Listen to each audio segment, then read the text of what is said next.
Jacques Villeneuve, who's driving the number 27 Team Hesselberg car this week, which is one of our newer teams in the NASCAR Cup Series. We're going to open it straight up to questions, and we'll start over there on the left with Mike, and then go to Holly and Bob. Mike Hembry with Auto Week. What's your impression of these cars? What did you expect, and how close is what's happened so far been to that?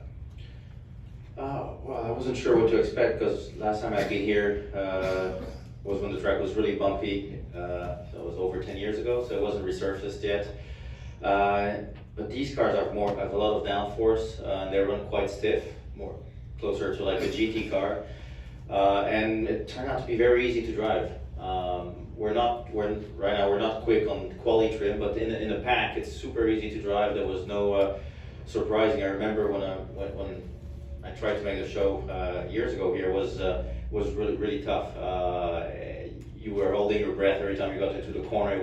It was nasty, and yesterday it was quite easy and relaxing. Well, yeah, it's a weird thing to say at Daytona, but that's how it felt. All right, we'll go to Holly in the front. Hi, Holly Kane, now running for the NASCAR Wire Service. What kind of are your plans? I mean, are you very hopeful to race in the 500, and what brought you back? Well, I've never stopped racing, and it's just a question of opportunity. And I'm living in Europe, so it makes it a little bit more difficult to focus on racing here in North America. I've been very busy also doing TV commentary for Formula One, and making babies, so that takes a lot of time. But when the Team Hesselberg decided to get going, because I've been racing Loris Eisenman, who's the son of one of the two owners in Europe, and he's not approved for a cup at this point. So that's how we ended up getting together and bringing experience to the team. But right now it's a new team, it's a small team, and there's still a long way to go. Right now we're focusing on Daytona, and hopefully we'll do more races. How did it feel getting back in the car? Oh, it felt great. It felt great. I did a few laps on the Roval test, which was very complicated. The car was strange to drive there, but to get back on the speedway, this is the race. You know, there's a few races in the world that stand out. You have the Indy 500, the 24-hour Le Mans, and Daytona. So it's part of that very small group of special races or tracks to drive at. We'll go to Bob.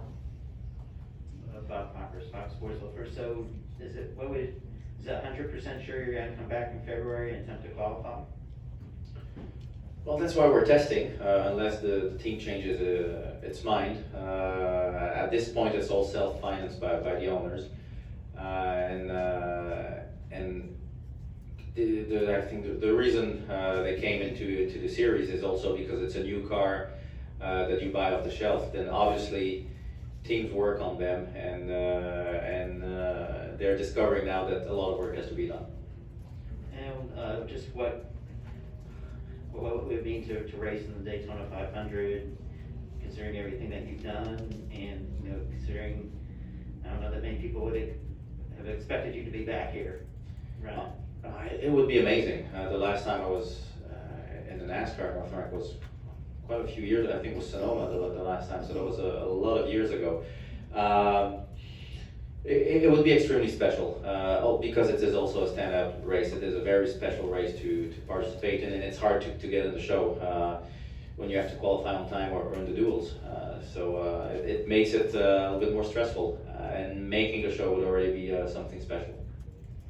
And any thoughts on the finish of the F1 season last year, and kind of how much of that is there talk and impact of what happened there at the end? I guess it depends if you're a fan of Verstappen or a fan of Lewis. Ultimately, on the reaction, it was exciting, and seeing how the whole season went, Max deserved this championship because he had been on top of it all year, race after race.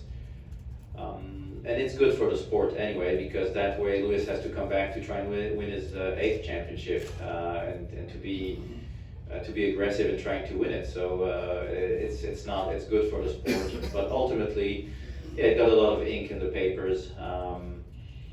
It was slightly controversial, but it always is when there's a race that's fought in the last race.